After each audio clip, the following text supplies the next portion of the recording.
Hello friends, मैं अनूप कुमार सिंह आप लोग के सामने फिर से करंट अफेयर सीरीज 2024 को लेकर प्रस्तुत हूं।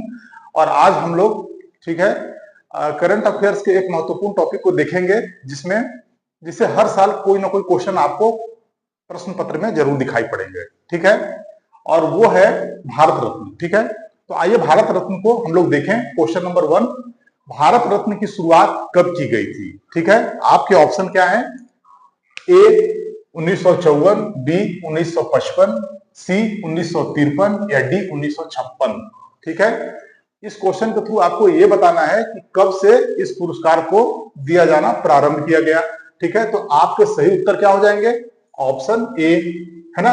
ऑप्शन ए सही है, 1954। ठीक है, 1954 में 1954 में क्या है, भारत रत्न शुरू किया गया देना। ठीक है, उसके बाद आइए क्वेश्चन नंबर 2 पे देखें हम लोग कि भारत रत्न जो सर्वोच्च नागरिक सम्मान है, ठीक है, क्या है? सर्वोच्च नागरिक सम्मान है, निम्नलिखित में से किस क्षेत्र हेतु दिया जाता है? ठीक है, तो आपके प्रश्न के विकल्प क्या है? ए कला, बी साहित्य, सी विज्ञान, डी सार्वजनिक सेवा या ई खेल। ठीक है, और एफ नंबर बोलता है उपरोक्त में से सभी, है ना। तो आपको पता होगा, नहीं तो आप अपने नोटबुक में नोट कर लीजिए। ये क्वेश्चन काफी इंपॉर्टेंट है कि भारत रत्न जो है वो कला के क्षेत्र में, ठीक है, साहित्य के क्षेत्र में, विज्ञान के क्षेत्र में, सार्वजनिक सेवा के क्षेत्र में और खेल के क्षेत्र में, है ना। इन सभी क्षेत्रों में एक ना एक बार किसी न किसी व्यक्ति को भारत रत्न मिल चुका है। तो ये उत्तर सही होगा, एफ, मतलब उपरोक्त में से सभी। ठीक है, तो हम लोग नेक्स्ट क्वेश्चन पे मूव करें। ओके फ्रेंड, तो नेक्स्ट क्वेश्चन, क्वेश्चन नंबर 3। ठीक है, क्वेश्चन नंबर 3 पे हम लोग मूव करते हैं। क्वेश्चन नंबर 3 कहता है सर्वप्रथम भारत रत्न 1954 में निम्न में से किन्हें प्रदान किया गया? राइट, तो आपके ऑप्शन क्या है? ए सी राजगोपालाचारी, ए बी सर्वपल्ली राधाकृष्णन और सी सीवी रमन और डी उपरोक्त में से सभी। तो देखिए, आपके जो ऑप्शन है ए बी और सी तीनों ही होंगे, क्योंकि 1954 में प्रारंभ में जब प्रारंभ हुआ था भारत रत्न का, तो सी राजागोपालाचारी और सर्वपल्ली राधाकृष्णन और सीवी रमन तीनों को ही दिया गया था। इसलिए आपका आंसर क्या हो जाएगा? डी। ओके, उपरोक्त सभी। राजगोपालाचारी जी को शांति के लिए, शांति, ठीक है, के लिए, और ये परमाणु हथियारों के, ठीक है, एक बार आप अच्छे से देख लीजिए, मैं यहां पर लिख दूं कि राजगोपालाचारी जी को, राजगोपालाचारी, ठीक है, सी राजगोपालाचारी या चक्रवर्ती राजगोपालाचारी, तो इन्हें मिला था किस लिए? तो देखिए, इन्होंने शांति के क्षेत्र में काफी कार्य किया, ठीक है, और साथ ही साथ ये परमाणु हथियारों के, ठीक है, परमाणु हथियारों के सबसे प्रबल विरोधी थे, ठीक है, प्रबल विरोधी थे, है ना। तो इनके इस योगदान के लिए इन्हें शांति के क्षेत्र में या फिर शांति स्थापित करने के क्षेत्र में सी राजगोपालाचारी जी को क्या मिला था? भारत रत्न दिया गया था। साथ ही साथ इनको आप जानते ही हैं कि मतलब कि इंडियन नेशनल मूवमेंट में इनका क्या योगदान है, ठीक है। ये तो हिस्ट्री वाले जो शिक्षक हैं, टीचर हैं, वो आपको डिटेल में बताएंगे, है ना, आपको पता होगा, ठीक है। और ये क्या थे? ये हमारे देश के, ठीक है ना, ये स्वतंत्र भारत के अंतिम गवर्नर जनरल भी इनको कहा जाता है, ठीक है ना। तो इस तरीके से आप इन्हें जान लीजिएगा। राजगोपालाचारी फॉर्मूला भी इन्होंने दिया था, ठीक है। काफी महत्वपूर्ण पर्सनालिटी है, ठीक है, पिलर है ये। उसके बाद फिर सर्वपल्ली राधाकृष्णन जी, तो इन्हें सर्वपल्ली राधाकृष्णन जी को शिक्षा के क्षेत्र में इनका जो महत्व है, शिक्षा के क्षेत्र में, ठीक है, शिक्षा के क्षेत्र में जो इनका कार्य है, इसके लिए इन्हें भारत रत्न से नवाजा गया। उसके बाद सीवी रमन जी विज्ञान के क्षेत्र में, ठीक है, भौतिकी के एक जाने माने विश्व स्तर के बहुत बड़े क्या थे, वैज्ञानिक थे। ठीक है, रमन प्रभाव का इन्होंने खोज किया था, रमन प्रभाव का खोज किया था, है ना। तो इस तरीके से देखा जाए तो सभी के क्षेत्रों को भी आप याद रखिएगा, ठीक है, क्योंकि हो सकता है कि ये लोग क्या है, प्रथम पुरस्कार विजेता है, तो इसलिए प्रथम पुरस्कार विजेता का हो सकता है कि आपको, ठीक है, उनके क्षेत्र के से भी जोड़ करके सवाल दे दे, तो आपको यहां पर इसे ध्यान में रखना है। हम लोग नेक्स्ट क्वेश्चन पे चल सकते हैं। ओके फ्रेंड, तो नेक्स्ट क्वेश्चन पे आइए, क्वेश्चन नंबर 4। ये कहता है कि भारत में वर्तमान में का मतलब क्या, 2024, ठीक है, यही वर्तमान का अर्थ हुआ। 2024 में वर्तमान में निम्न में से किन्हें भारत रत्न पुरस्कार से सम्मानित किया गया है। ठीक है, आपके विकल्प क्या है, कर्पूरी ठाकुर जी, दूसरा लाल कृष्ण आडवाणी जी, तीसरा चौधरी चरण सिंह जी, और चौथा पीवी नरसिम्हा राव जी, और पांचवा एम.एस. स्वामीनाथन जी। ठीक है, ये 5 पर्सनालिटी जो हैं बहुत ही प्रोमिनेंट पर्सनालिटी हैं, पिलर पर्सनालिटी है। इन पांचों का नाम स्टेटमेंट के रूप में आपको दिया गया है। अब आपको इसमें से उत्तर चुनना है। तो ऑप्शन ए क्या है, 1 और 2, ऑप्शन बी क्या है, 1, 2 और 4, ऑप्शन सी है 1, 2 and 5, and option D is 1, 2, 3, 4 and 5। ठीक है, मतलब ऑल ऑफ देम।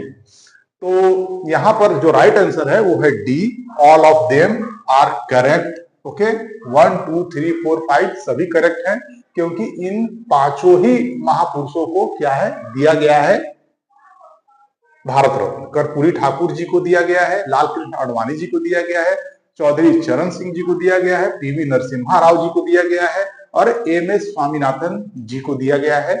इनको आप एकदम बिल्कुल रट जाइए, याद कर लीजिए, नोट कीजिए। ठीक है, यहां से सवाल तो बिल्कुल आएंगे ही आएंगे। ठीक है, अब नेक्स्ट क्वेश्चन में हम लोग इनको भी कवर करेंगे, है ना, इंडिविजुअली इनके विषय में भी हम लोग देखेंगे।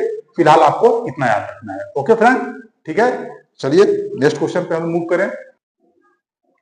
Okay friend, next question, question number 5 है, भारत रत्न में प्रयुक्त चिन्ह निम्नलिखित में से कौन कौन से हैं। देखिए थोड़े से, है ना, हमको देखना है कि जो चिन्ह प्रदान किया जाता है, इतना महान चिन्ह जो है जिसे दिया जाता है, आखिर उसका डिजाइन क्या है। तो उस पर जरा एक बार फोकस कर लेते हैं कि भारत रत्न में प्रयुक्त चिन्ह निम्नलिखित में से कौन कौन से हैं। तो आपके स्टेटमेंट 1 जो है वो क्या बोलता है, तांबे के पीतल के पत्ते, राइट, तांबे के पीतल के पत्ते।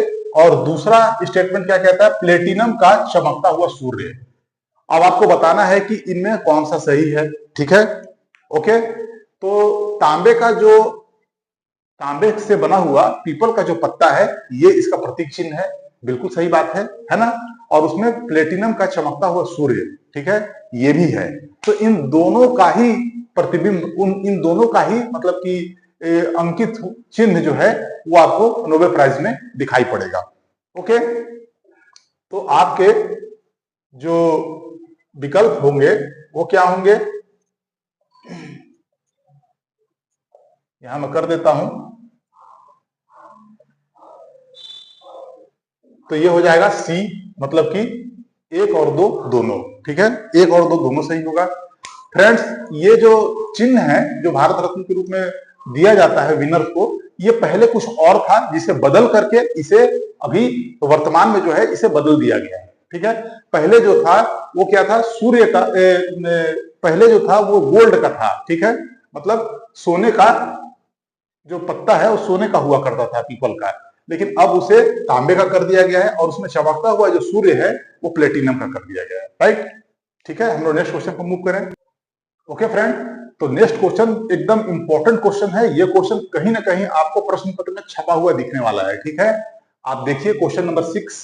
ठीक है, ये कहता है निम्न महिलाओं में से किन्हें भारत रत्न प्रदान किया गया है। अब यहाँ पर महिला कौन कौन है जिन्हें भारत रत्न अभी तक दिया गया है। तो आपके विकल्प क्या दिए हैं, आपकी स्टेटमेंट है, पहला नंबर का है इंदिरा गांधी, पहला स्टेटमेंट, सेकंड है मदर टेरेसा जी, और थर्ड है अरुणा आसफ अली, एंड 4 है एम.एस. सुब्बालक्ष्मी, और 5th है लता मंगेशकर। तो आप देखिए, तो आपको मैं यहां बता दूं कि इंदिरा गांधी जी को भी क्या है दिया गया है Bharat Ratna. In fact Indira Gandhi first lady है जिन्हें यह पुरस्कार दिया गया, ठीक है। मदर टेरेसा जी को भी दिया गया है। इस तरीके से इनमें पांचों जो महान विभूति हैं इन्हें नवाजा गया है इस पुरस्कार से। तो इसलिए आपका उत्तर क्या हो जाएगा, 1, 2, 3, 4 और 5 सभी। तो D answer is right answer. Indira Gandhi ji को दिया गया है कब, यहां लिख दूं मैं, इंदिरा गांधी जी को यह पुरस्कार दिया गया था 1971 में, है ना। 1971 में ये पुरस्कार दिया गया था, है ना। आपको पता है कि ये भारत की प्रधानमंत्री रह चुकी हैं, ठीक है। 1966 से 1977 तक कंटिन्यूटी में ये पूरा कार्यकाल पूरा किया इन्होंने, जिसमें 2 बार सम्मिलित है इनका कार्यकाल। देखिए 66 से 77 10 बरस होता है ना। उसके बाद फिर एक बार ये 1980 से 1984 के बीच में भी, ठीक है,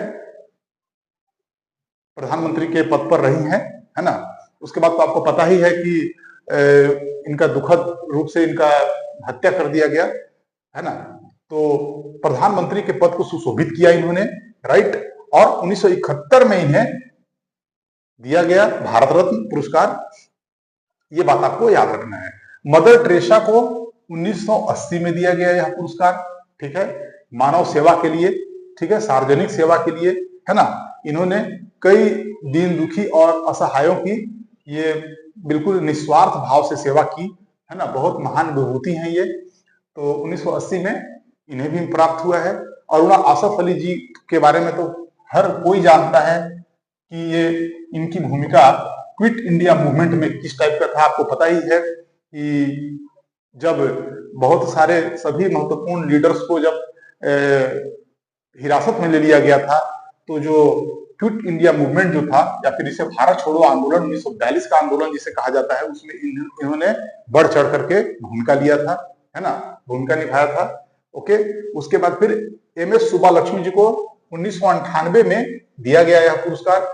ये पहली संगीतज्ञ है, एकदम ध्यान से याद रखिएगा, क्योंकि थोड़ा सा यहाँ पे लता मंगेशकर जी भी हैं, ठीक है, दोनों महान हैं अपने क्षेत्र के। तो आपको कंफ्यूजन हो सकता है, इसी को मैं दूर कर देता हूं कि 1998 वह समय था जिसमें एमएस सुब्बालक्ष्मी जी संगीत के क्षेत्र की संगीतज्ञ, पहली संगीतज्ञ थी जिन्हें यह पुरस्कार दिया गया। और जस्ट 2001 में, ठीक है, लता मंगेशकर जी को भी यह पुरस्कार दिया गया है। ये भी गायकी के क्षेत्र में, संगीत के क्षेत्र में है जिन्हें यह पुरस्कार दिया गया था। तो इस तरीके से पांचों को मिला है यह पुरस्कार। इस संदर्भ में इसकी व्याख्या इस तरीके से होगी इस प्रश्न में, ठीक है। तो नेक्स्ट क्वेश्चन पर मूव कर किया जा सकता है। ओके फ्रेंड, तो नेक्स्ट क्वेश्चन पर मूव करते हैं। क्वेश्चन नंबर 7 क्या कहता है, निम्नलिखित में से किन विदेशी विभूतियों को भी भारत रत्न से पुरस्कृत किया गया है। एकदम इंपॉर्टेंट, ठीक है, आने लायक सवाल, ध्यान से देखना है। आपके स्टेटमेंट है खान अब्दुल गफ्फार खान जी, ठीक है, और सेकंड है नेल्सन मंडेला जी, राइट। तो आपको बता दूं कि 1987 में, राइट, 1987 में फ्रंटियर गांधी या इन्हें ही सीमांत गांधी के नाम से जाना जाता है, ठीक है, इंडियन नेशनल मूवमेंट में इनका प्रोमिनेंट रोल है, राइट। और इन्होंने मतलब कि गांधी जी के एक बहुत ही महत्वपूर्ण अनुयायी थे, है ना, अहिंसक आंदोलन के समर्थक थे, है ना। और लाल कुर्ती आंदोलन आप लोगों ने नाम सुना होगा, हिस्ट्री में जो सर हैं आपको बहुत डिटेल में इसके बारे में बताएंगे। मैं तो बस यूं ही बस कुछ बात कर लेता हूं आपसे कि लाल कुर्ती, ठीक है, मूवमेंट या लाल कुर्ती आंदोलन इन्होंने चलाया था, ठीक है। और इन्होंने एक पत्रिका कहिए या फिर एक संपादन का भी कार्य किया था, 10 रोजा, जो पश्तो भाषा में लिखा गया है ना। तो कुछ इस तरह की बातें याद रखिएगा। लेकिन सबसे इंपॉर्टेंट, जहां हम लोग अभी डाइवर्ट ना हो, फोकस करें, क्या 1987 में इन्हें भारत रत्न से नवाजा गया था। और नेल्सन मंडेला जी जो थे, ठीक है, जिन्हें दक्षिण अफ्रीका का गांधी कहा जाता है, ठीक है, दक्षिण अफ्रीका का गांधी कहा जाता है। और वहां के जो नस्ल भेदी जो वहां का एक माहौल था, पर्यावरण था, वहां के लोगों को झेलना पड़ता था नस्लवाद, ठीक है, उसके लिए इन्होंने जो आवाज उठाया वो विश्व इनको धन्यवाद देता है आज तक, ठीक है। तो इन्हें 1990 में 1990 में इन्हें भारत रत्न से नवाजा गया। एक बहुत इंपॉर्टेंट फैक्ट है ना, बहुत इंटरेस्टिंग लगेगा आपको, देखिएगा ध्यान से। 1990 में इन्हें क्या मिला? भारत रत्न। और उसके बाद 1993 में इन्हें नोबेल प्राइज भी दिया गया है। ओके, ये दोनों ही महत्वपूर्ण प्राइज को प्राप्त करने वाले व्यक्ति हैं। तो देख लीजिएगा कि भारत रत्न प्राप्त करने वाले व्यक्ति जिन्हें नोबेल प्राइज भी दिया गया, श्री नेल्सन मंडेला जी, 1993 में इन्हें दिया गया था शांति के क्षेत्र में, राइट, शांति के क्षेत्र में इन्हें यह पुरस्कार दिया गया था। तो इस तरह से देखा जाए तो आपका उत्तर क्या होगा? सी, 1 और 2 दोनों ही सही होंगे आपके, राइट। तो नेक्स्ट क्वेश्चन पर मूव किया जाए। ओके फ्रेंड, तो next question number 8, Bharat Ratna के विषय में निम्न तथ्यों पर विचार करें। इंपॉर्टेंट है, देखना है हम लोगों को थोड़ा सा नेचर क्या है ना, इस पुरस्कार का नेचर क्या है, इससे क्लियर होगा थोड़ा आपको। आइए, तो ए कहता है कि वर्तमान तक मतलब 2024 तक प्रदान किए जाने वाले पुरस्कारों की संख्या 53 है, 53, राइट, 53 मतलब 48 था पहले और इस वर्ष 2024 में 5 लोगों को दिया गया, तो मिलाकर के क्या हो गया? 53, राइट है, नो डाउट। सेकंड स्टेटमेंट क्या कह रहा है कि अभी तक पुरस्कार कुल 5 महिलाओं को प्रदान किया गया है। इससे पूर्व क्वेश्चन में डिस्कस मैंने किया है बहुत बढ़िया से, तो आपको कोई दिक्कत नहीं होना चाहिए यहां पर भी, राइट है। उसके बाद अगला चलिए स्टेटमेंट पे, यह आवश्यक नहीं कि इसे केवल भारतीय नागरिकों को दिया जाए। देखिए यहां एक बात आप समझ जाइए, पहले भारतीय नागरिक को ही दिया जाता है, ठीक है, एकदम बिल्कुल ये रिजिड नहीं रहना है, भारतीय नागरिक होना चाहिए, ठीक है, भारतीय नागरिक को मिलता है, लेकिन इसमें कोई मतलब कि कठोरता से इसका पालन नहीं न करते हुए कई बार इसे विदेशी नागरिकों को भी दिया जाता है, राइट है ना, जिनका किसी न किसी रूप से प्रत्यक्ष अप्रत्यक्ष रूप से थोड़ा सा हमसे जुड़ाव हो, है ना, और उन्होंने लोक कल्याणकारी कार्य में बढ़ चढ़ के भूमिका निभाई हो, तो दिया जा सकता है। तो ये तो बिल्कुल राइट है भी है ना। जैसे एग्जाम्पल के लिए मैंने आपको खान अब्दुल गफ्फार खान जी, है ना, जो सीमांत गांधी हैं, उनके विषय में, और Nelson Mandela ji, the father of Gandhi of South Africa, उनके विषय में डिटेल में मैंने बताया था। एक मदर टेरेसा जी थे, देखिए मदर टेरेसा थी वो विदेशी मूल की, ठीक है, यूरोपियन महिला थी, लेकिन हुआ ये था कि जैसे ही वो मतलब कि भारत आई थी, तो जो नागरिकता का एक प्रोसेस होता है, नेचुरलाइजेशन मतलब कि होता है, एक प्रोसेस होता है, तो उसके थ्रू उनको क्या हुआ था, प्राकृतिककरण के तहत उनको यहाँ का नागरिकता प्राप्त हो चुका था। तो ये आप समझ जाइएगा। उसके बाद फिर डी नंबर, यह पुरस्कार 2 बार, ठीक है, 1977 से 1980 एवं 1992 से 1995 के दौरान सस्पेंडेड रहा था, निलंबित रहा था ये 2 बार। तो बिल्कुल सही बात है। क्या हुआ था कि इस दौरान मोरारजी देसाई जी प्रधानमंत्री बने थे, राइट, आपको पता ही होगा कि मोरारजी देसाई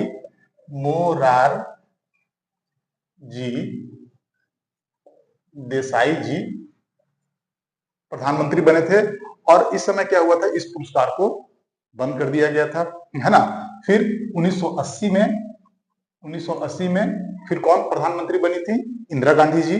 तो इंदिरा गांधी जी जैसे ही प्रधानमंत्री बने, इसे पुनः प्रारंभ किया गया, है ना, इंदिरा गांधी, ठीक है। तो इस बात को आप थोड़ा ध्यान रखिएगा, याद करने में सहूलियत होगा, है ना, लॉजिक के साथ याद करना आसान होता है। फिर 1992 से 95 में क्या हुआ था कि इस पुरस्कार को लेकर के PIL दायर कर दिया गया था न्यायालय में, ठीक है। केरल का हाईकोर्ट जो है, केरल उच्च न्यायालय और मध्य प्रदेश उच्च न्यायालय में, यहां पर क्या हुआ था, PIL दायर कर दिया गया था, दायर किया गया, जिसकी वजह से इस दौरान इसे निलंबित कर दिया गया। लेकिन पुनः क्या हुआ था कि पुनः इसे सुप्रीम कोर्ट के द्वारा इसे पुनः इसे स्थापित कर दिया गया, ठीक है। और 1995 में इसे फिर से लागू किया गया, फिर से जारी किया गया। सुप्रीम कोर्ट ने इसमें किसी भी तरह के लॉजिक को नहीं माना जिससे इसको रोका जाए, इस पुरस्कार को, ठीक है, क्योंकि ये पुरस्कार की एक खासियत है, ये किसी भी तरह से लिंग, जाति, है ना, इस तरह का भेदभाव नहीं करता है, इससे ऊपर उठ करके यह पुरस्कार दिया जाता है। ठीक, तो आपका उत्तर क्या हो गया? ई। ई राइट आंसर होगा क्योंकि सभी स्टेटमेंट सही है। तो नेक्स्ट क्वेश्चन पर मूव किया जाए। ओके फ्रेंड्स, नेक्स्ट क्वेश्चन सबसे इंपॉर्टेंट है ना। बीपीएससी के एग्जाम में इस तरह से सवाल जिनको भारत रत्न या फिर किसी भी तरीके के सम्मान से नवाजा जाता है, उनसे एक पर्टिकुलर क्वेश्चन भी पूछ दिया जाता है। ठीक है, तो आप देखिएगा बीपीएससी के मद्देनजर ये सवाल बहुत इंपॉर्टेंट है।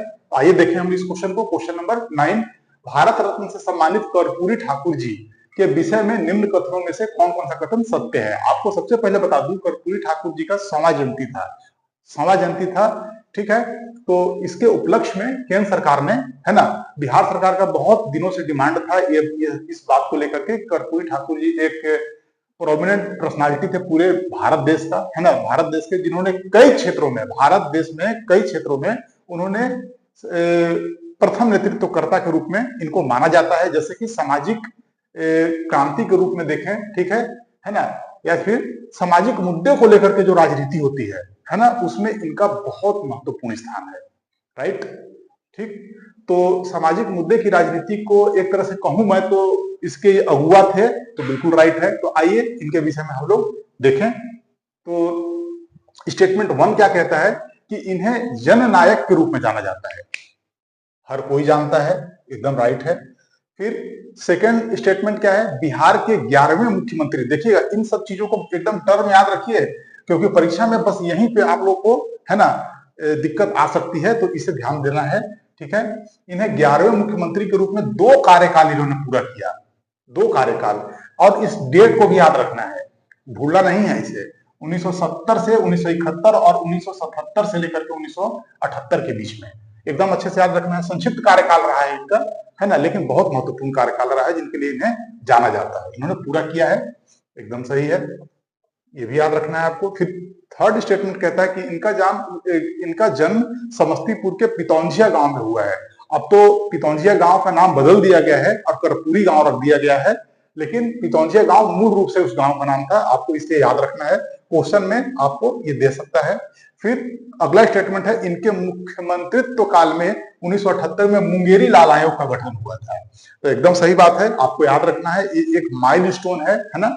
ये कमीशन जो था, ये सुझाव देने के लिए स्थापित किया गया था इनके द्वारा, रिजर्वेशन के लिए। ठीक है, आरक्षण के एक मॉडल को इन्होंने बहुत ही सुलझे हुए रूप में इन्होंने पेश किया था।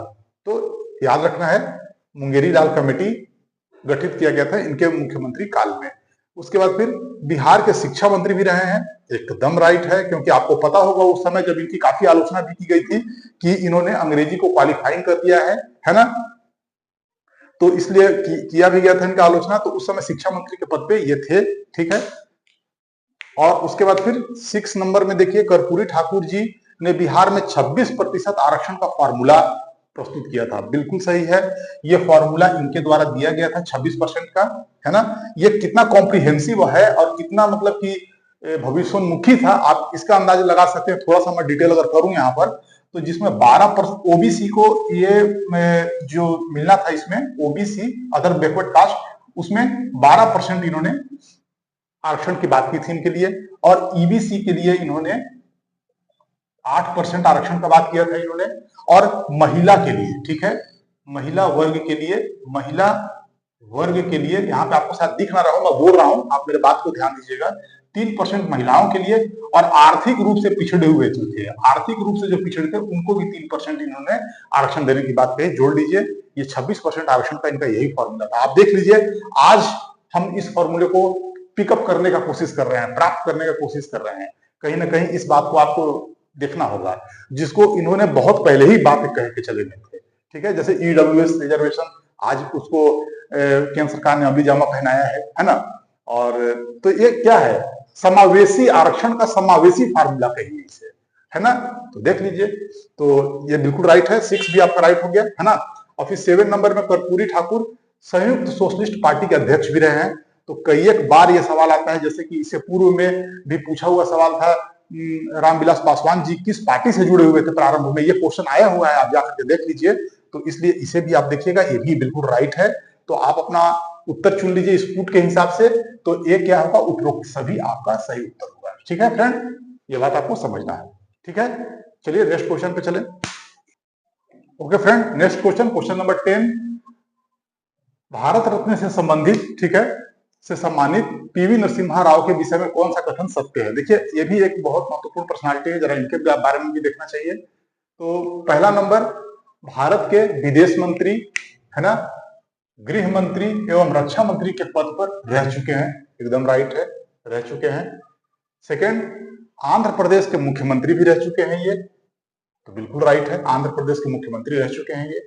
भारत के 9वें प्रधानमंत्री, ठीक है, 1991 से 1996 के बीच में रह चुके हैं ये, तो बिल्कुल सही बात है, ठीक है। और फिर 4 नंबर में है, भारत में आर्थिक सुधारों के जनक माने जाते हैं, एकदम राइट माने जाते हैं, ठीक है। और फिर 5th नंबर का स्टेटमेंट क्या कहता है कि स्थानीय स्वशासन को धरातल प्रदान किया। धरातल प्रदान करने का मतलब, धरातल प्रदान करने का मतलब संविधान संशोधन के बाद उसे संविधान का एक हिस्सा बना दिया गया, ठीक है। पहले क्या था कि स्थानीय स्वशासन राज्य सरकार के रहमो करम पे ही जीते थे, ठीक है। जैसा कानून राज्य सरकार ने बना दिया, मतलब जैसे उसी तरीके से उन्हें कार्य करना था, ठीक है। अब उसके स्थान पर इन्होंने संविधान में 73वां और 74वां संविधान संशोधन किया, राइट। और उसके बाद फिर क्या हुआ कि स्थानीय स्वशासन सरकार के तीसरे स्तर के रूप में जाना जाने लग गया, ठीक है। तो उन्हें व्यवहारिक धरातल प्रदान करने में महत्वपूर्ण भूमिका इन्होंने निभाया है, ठीक है। तो ये भी राइट हो गया भैया आपका 5th नंबर का, राइट। और देखें कि कौन सा हमारा सही है, तो 1 2 3 4 और ये 5 बी आपका राइट है, ये बी ऑप्शन राइट है। तो इस तरीके से देखा जाए तो पीवी नरसिम्हा राव जी के बारे में एक विशद हम लोगों ने संदर्भ देखा है, ठीक है। तो एक छोटे मोटे 1-2 पॉइंट और इसमें हम लोग लेते चलेंगे लास्ट तक, ठीक है। Okay friend, next question, question number 11, MS Swaminathan जिन्हें 2024 में भारत रत्न प्रदान किया गया, उनके विषय में कौन कौन से कथन सत्य हैं उसका चयन करना है। पहला, अनुवांशिक वैज्ञानिक थे, ठीक है, तो बिल्कुल राइट है, अनुवांशिक वैज्ञानिक थे। एक कृषि वैज्ञानिक थे, अनुवांशिक कृषि वैज्ञानिक थे, ठीक है। सेकंड नंबर, भारत में हरित क्रांति के जनक थे, बिल्कुल सही जवाब है ये, भारत में हरित क्रांति के जनक थे। 1966-67, आप थोड़ा सा डेट याद रखिएगा, 1966 और 1967 का वह समय था जिस समय भारत में इन्होंने पंजाब, हरियाणा, पश्चिम उत्तर प्रदेश के महत्वपूर्ण क्षेत्रों को चुन करके वहां पर इन्होंने हरित क्रांति का बीज बोया था, ठीक है। एक्चुअली ये इनका सपना था कि पूरे भारत देश में हरित क्रांति का प्रसार हो, लेकिन जागरूकता की कमी की वजह से, ठीक है, और कई छोटी मोटी प्रशासनिक समस्याएं भी थी जिसकी वजह से पूर्णतः यह प्रसारित नहीं हो पाया था पूरे देश में। फिर 3rd नंबर, मैग्सेसे पुरस्कार से सम्मानित, एकदम राइट, ठीक है, मैग्सेसे पुरस्कार से सम्मानित व्यक्ति थे ये, और पहला विश्व खाद्य पुरस्कार से सम्मानित व्यक्ति थे, एकदम राइट। इन्हें पहला विश्व का खाद्य पुरस्कार इन्हें दिया गया था। और 1999 में टाइम्स पत्रिका ने स्वामीनाथन महोदय को 20वीं सदी के महान एशियाई व्यक्ति के रूप में चिन्हित किया था और पुरस्कृत किया था, ठीक है। तो एकदम सही बात है, एकदम राइट है। तो आपका उत्तर क्या हो जाएगा, उपरोक्त सभी, उपरोक्त सभी, ये उत्तर यहां पर आपके सही होंगे। एक लास्ट क्वेश्चन हम लोग को देखना है, चले हम लोग। Okay okay friend, next question, question number 12, Bharat Ratna पुरस्कार से सम्मानित चौधरी चरण सिंह के विषय में कौन सा कथन सत्य है। पहला, 5वें प्रधानमंत्री के रूप में कार्यरत थे, राइट। सेकंड, सविनय अवज्ञा व्यक्तिगत सत्याग्रह और भारत छोड़ो आंदोलन में इनकी महत्वपूर्ण भूमिका रही, ऑल राइट, बिल्कुल सही। उत्तर प्रदेश के मुख्यमंत्री पद पर 2 बार कार्यरत रहे, 1967 और 1970 में, बिल्कुल राइट है, याद रखिएगा। और 4th नंबर का स्टेटमेंट है, देश के गृह मंत्री, मानव संसाधन मंत्री और वित्त मंत्री रहे, बिल्कुल राइट। तो इस तरह से ये उपरोक्त सभी सही होगा, बिल्कुल सभी स्टेटमेंट सही है अपने स्थान पर। तो इस प्रकार से आज का ये क्लास यहीं पे एंड होता है। नेक्स्ट क्लास में हम लोग फिर से मिलेंगे, ठीक है। तब तक के लिए आप लोग अच्छे से पढ़िए और ध्यान से इसको नोट कीजिए, बार बार रिवीजन कीजिए और लाइक और सब्सक्राइब करना बिल्कुल ना भूलें। Thank you very much.